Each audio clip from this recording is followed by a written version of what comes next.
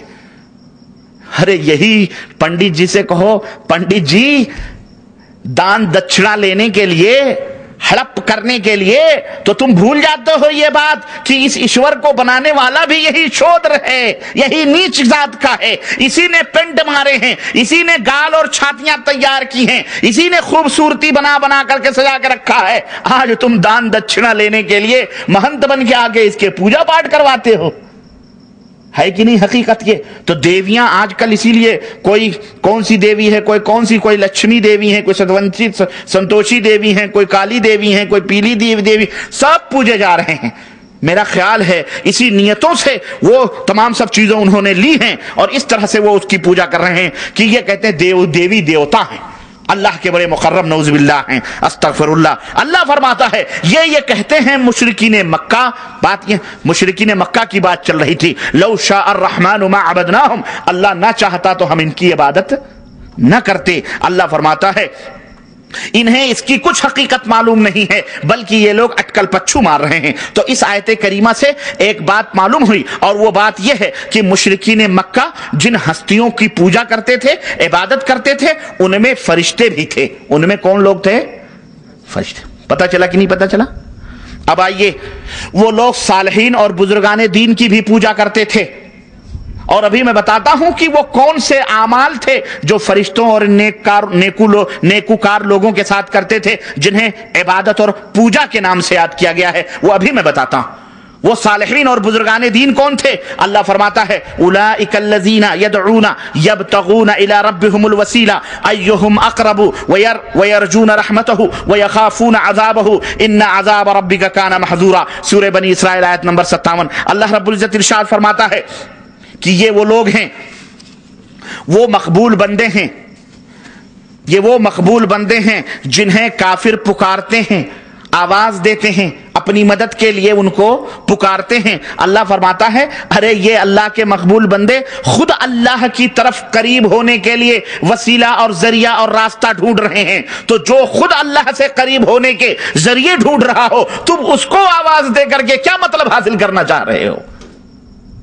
یہ تو خود محتاج ہیں، یہ تو خود اللہ سے قریب ہونے کے لیے یہ کوشش اور جد و جہد میں لگے ہوئے ہیں کہ ان میں جو کوئی زیادہ مقرب ہے وہ اللہ کی رحمت کی امید رکھے اور اللہ کے عذاب سے یہ ڈرتے ہیں بیچارے، تو تم ان کو کیوں پکارتے ہو؟ تو اس آیت کریمہ سے ہمیں یہ بات معلوم ہوئی کہ کفار مکہ، مشرکین مکہ جن ہستیوں کو پکارتے تھے اپنی مدد کے لیے، وہ بارگاہ الہی کے مقبول بندے تھے، صالحین تھے، نیک لوگ تھے۔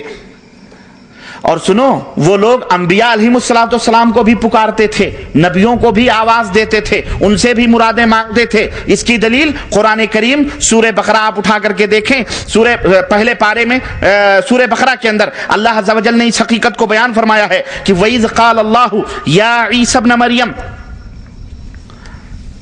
وَإِذْ قَالَ اللَّهُ يَا عِيسَى ابْنَ مَرْيَمَ أَأَنْتَ قُلْتَ لِلنَّاسِ اتَّخِذُونِي وَأُمِّي إِلَٰهَيْنِ مِن دُونِ اللَّهِ قَالَ سُبْحَانَكَ مَا يَكُونُ لِي أَنْ أَقُولَ مَا لَيْسَ لِي بِحَقٍّ إِن كُنتُ قُلْتُهُ فَقَدْ عَلِمْتَهُ تَعْلَمُ مَا فِي نَفْسِي وَلَا أَعْلَمُ مَا فِي نَفْسِكَ إِنَّكَ أَنْتَ عَلَّامُ الْغُيُوبِ۔ اللہ عز و جل نے فرمایا جی جب قیامت کا دن ہوگا، قیامت کے دن ہم حضرت عیسیٰ علیہ السلام کو بلائیں گے۔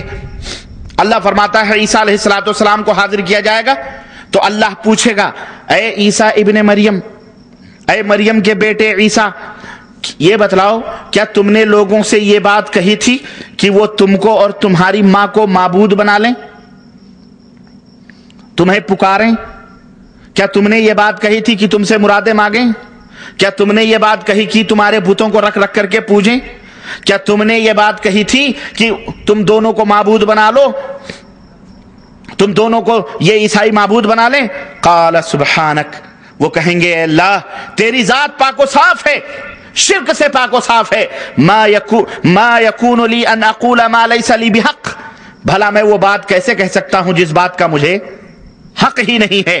ان کنت قلتہ، اے اللہ اگر میں نے یہ بات کہی ہے، فقد علمتہ، تو تجھے علم ہے اس بات کا، تو اس بات کو جانتا ہے، تعلم ما فی نفسی، میرے دل میں جو بات ہے وہ تو جانتا ہے، ولا اعلم ما فی نفسک، لیکن تیرے پاس جو بات ہے، تیرے دل میں جو بات ہے اس کا علم مجھے نہیں ہے۔ انک انت علام الغیوب، اے اللہ تو تمام غیبوں سے سب سے زیادہ جاننے والا ہے، تمام غیبوں کا سب سے زیادہ جانکار ہے۔ حضرت عیسیٰ علیہ السلام کیا کہہ رہے ہیں کہ اللہ مجھے اس بات کا حق کہاں سے پہنچا کہ میں دنیا کے سامنے یہ بیان کروں کہ میں تمہاری مرادیں پوری کرنے والا، تمہاری مشکل کشائی کرنے والا۔ اس آیت کریمہ سے یہ بات معلوم ہوا کہ جن لوگوں نے حضرت عیسیٰ کو معبود بنایا ہے وہ لوگ یقیناً قیامت کے دن اللہ تبارک تعالیٰ کے سامنے حضرت عیسیٰ ان لوگوں کا انکار کریں گے اور وہ مشرک ہیں۔ اور اس آیت کریمہ سے یہ بھی معلوم ہوا کہ کچھ وہ ہستیاں جن کو وہ پکارتے تھے، جن کو وہ لوگ آواز دیتے تھے، ان میں نبی اور انبیاء علیہم السلام بھی تھے، ہے کہ نہیں؟ صحیح بخاری کی ایک اور روایت، صحیح بخاری کی ایک روایت میں حضرت عبداللہ ابن عباس رضی اللہ تعالیٰ عنہ فرماتے ہیں کہ جب اللہ کے نبی صلی اللہ علیہ وسلم فتح مکہ کے وقت مکے کے اندر داخل ہوئے تو اس وقت آپ صلی اللہ علیہ وسلم نے دیکھا کہ کعبے کے چاروں طرف 360 بت بٹھائے گئے ہیں، ان میں ایک بہت بڑا بت حضرت ابراہیم علیہ السلام کا بھی ہے، حضرت اسماعیل علیہ السلام کا بھی ہے، حضرت مریم کا بھی بت ہے۔ چنانچہ اللہ کے نبی صلی اللہ علیہ وسلم نے اپنا ڈنڈا لیا اور ابراہیم علیہ السلام کی جو مورتی تھی اس کے گلے میں ڈنڈا ڈال کر آپ نے کھینچا اور اس کو توڑا اور فرمایا جاء الحق وزهق الباطل ان الباطل كان زهوقا، حق آ گیا ہے، اب حق آنے کے بعد میں باطل ہرگز نہیں رہ سکتا ہے۔ اس طرح سے حضرت ابراہیم علیہ السلام، اسماعیل اور حضرت مریم کے بتوں کو اللہ کے نبی صلی اللہ علیہ وسلم نے ڈنڈا ڈال کر کے، چھڑی سے لے کر کے، پیٹ کر کے اس کو درست کیا اور اس کو توڑ پھوڑ کیا۔ آج کل کے لوگ ہوتے تو کہتے اللہ کے نبی نے حضرت ابراہیم کی توہین کر دی، کیوں؟ ارے ابراہیم کی تصویر تھی، اس کو گلے میں ڈنڈا ڈال کر کے کھینچ، وہ ابراہیم علیہ السلام کی تصویر نہیں تھی، ظالموں نے خیالی تصویریں بنا کر حضرت ابراہیم کی نہ وہ تعلیم تھی، نہ حضرت ابراہیم نے اس بات کی تعلیم دی تھی کہ میرے بتوں کو پوجنا اور میرے بتوں کی عبادت اس طرح سے کرنا یا میری عبادت کرنا۔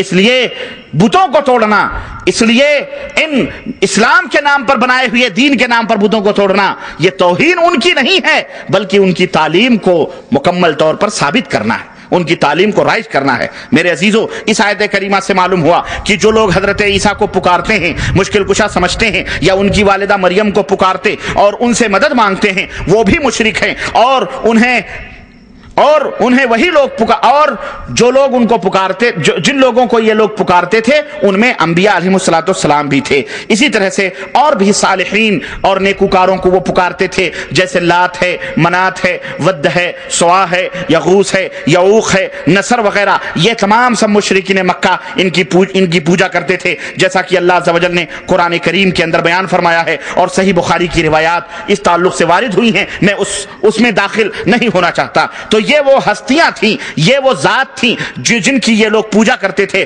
جن میں انبیاء بھی تھے، فرشتے بھی تھے، اور اللہ کے موحد اور نیکوکار بندے بھی تھے. یہاں ایک بات یاد رکھیے، ایک بات آپ یاد رکھیے گا کہ یہ مشرکین جن ہستیوں کو پوجتے تھے ان کے بارے میں یہ عقیدہ نہیں رکھتے تھے، ان کے بارے میں یہ ایمان نہیں رکھتے تھے کہ یہ قوتیں یا یہ اختیارات ان کو اپنے آپ سے حاصل ہوئی ہیں، بلکہ وہ لوگ یہ عقیدہ رکھتے تھے کہ یہ سب اختیارات اور یہ سب تصرفات ان بتوں کو، ان جن کو ہم پوجتے ہیں، یہ اللہ تعالیٰ نے عطا فرمائے، اللہ تبارک تعالیٰ نے ان کو عطا کیا ہے. یعنی ان ہستیوں کی جو طاقت و قوت ہے، جو تصرف اور جو اختیار ہے، یہ عطائی ہے، یہ ذاتی نہیں ہے. وہ یہ عقیدہ رکھتے تھے. آپ کہیں گے یہ تو بہت بڑی بات ہے، اگر یہ مرحلہ آ گیا تو پھر تو ہمارے یہاں سارے کے سارے لوگ شرک کے اندر ڈوبے ہوئے ہیں اور یہی عقیدہ رکھ رہے ہیں. جب ان سے کہا جاتا ہے کہ بھائی ان کو کیوں پوجتے ہو، ان کو کیوں دستگیر سمجھتے ہو، ان کو کیوں تم مالک سمجھتے ہو، ان سے بیٹا بیٹی کیوں لیتے ہو، تو یہی کہتے ہیں کہ میاں یہ لوگوں کو اللہ تعالیٰ نے عطا فرمایا ہے، اللہ تعالیٰ نے ان کو یہ طاقت و قوت عطا فرمائی ہے. ہم یہی کہیں گے ارے یہی عقیدہ تو مشرکین مکہ کا تھا، ان نبیوں کے بارے میں، بزرگوں کے بارے میں. وہ بھی جن بتوں کی پوجا، جن کو بت بنا بنا کر کے پوجتے تھے، وہ یہی عقیدہ رکھتے تھے کہ اللہ تعالیٰ نے ان کو عطا فرمایا ہے، یہ ذاتی طور پر اس کے مالک اور ذاتی طور پر اس کے اختیار اور تصرف کے خالق یہ لوگ نہیں ہیں. اس کی دلیل چاہیے آپ کو. اٹھائیے صحیح مسلم جو بخاری کے بعد سب سے مارکت الآرا کتاب ہے. صحیح بخاری کے اندر اللہ کے رسول صلی اللہ علیہ وسلم نے اس تعلق سے کتاب الحج باب التلبیہ کے اندر یہ حقیقت واضح فرمائی ہے کہ یہ جو مشرکین تھے جب یہ طواف کرتے تھے خانہ کعبہ کا، جب یہ خانہ کعبہ کا طواف کرتے تھے یا حج کرنے کے لیے احرام باندھتے تھے، تو یہ مشرکین مکہ کیا کہتے تھے؟ لبیک اللہم لبیک لا شریک لک لبیک. اے اللہ میں حاضر ہوں، اے اللہ میں حاضر ہوں، اے اللہ تیرا کوئی شریک نہیں ہے، میں حاضر ہوں. اب یہاں تک تو بات صحیح، لیکن اللہ کے نبی فرماتے ہیں یہ ظالم اگر یہیں خاموش ہو جاتے تو بات بڑی اچھی تھی، لیکن اس کے آگے ہم تو یہ کہتے ہیں نا کہ لبیک اللہم لبیک لا شریک لک لبیک ان الحمد والنعمت لک والملک لا شریک لک. یہ ہم مسلمان کہتے ہیں کہ یہ حمد اور ثنا، یہ ملکیت اور بادشاہت کا مالک ہے اللہ، تو ہی ہے، تیرا کوئی ساجی اور شریک نہیں ہے. لیکن مشرکین مکہ کس طرح کہتے تھے؟ وہ کہتے تھے لبیک اللہم لبیک، اے اللہ میں حاضر ہوں، اے اللہ میں حاضر ہوں، لا شریک لک لبیک، اے اللہ تیرا کوئی شریک اور ساجی نہیں ہے، اے اللہ میں حاضر ہوں. اللہ یہاں بڑھاتے تھے، وہ کہتے تھے الا شریکن ہوا لک تملکہ وما ملک. اے اللہ تیرا کوئی ساجی شریک اور پارٹنر نہیں ہے سوائے اس شریک کے جس کا تو مالک ہے، اور جن قوتوں کا وہ مالک ہے اس کا بھی اے اللہ تو ہی مالک. سمجھ آئی کہ نہیں آئی؟ الا شریکن ہوا لک تملکہ وما ملک. تیرا ایک ساجی اور شریک ہے جس کا تو مالک ہے، اور وہ ساجی شریک جن چیزوں کا مالک ہے اللہ، تو ان چیزوں کا بھی مالک ہے. یعنی وہ قوتیں، وہ طاقتیں، وہ تصرفات، وہ اختیارات، وہ سب اے اللہ تو نے انہیں عطا فرمائے ہیں. وہ اپنی ذات کا بھی مالک نہیں ہے، تو نے ہی عطا فرمائے ہیں، تیرے ہی دیے سے وہ سب کو بانٹ رہے ہیں، تیرے ہی دیے سے وہ سب کچھ کر رہے ہیں. یہ ان کا عقیدہ تھا. اعوذ باللہ. مشرکین کا یہی وہ عقیدہ تھا میرے عزیزوں، میرے دوستوں، جس کی بنیاد پر اللہ عز و جل نے انہیں کافر قرار دیا اور مشرک قرار دیا. یہ بات آپ کی سمجھ میں آ گئی ہے. تو اب آخری بات ہم آگے بڑھتے ہوئے ہم ذرا یہ بھی دیکھیں کہ وہ بزرگ ہستیاں، ان کے ساتھ وہ عمل کیا کرتے تھے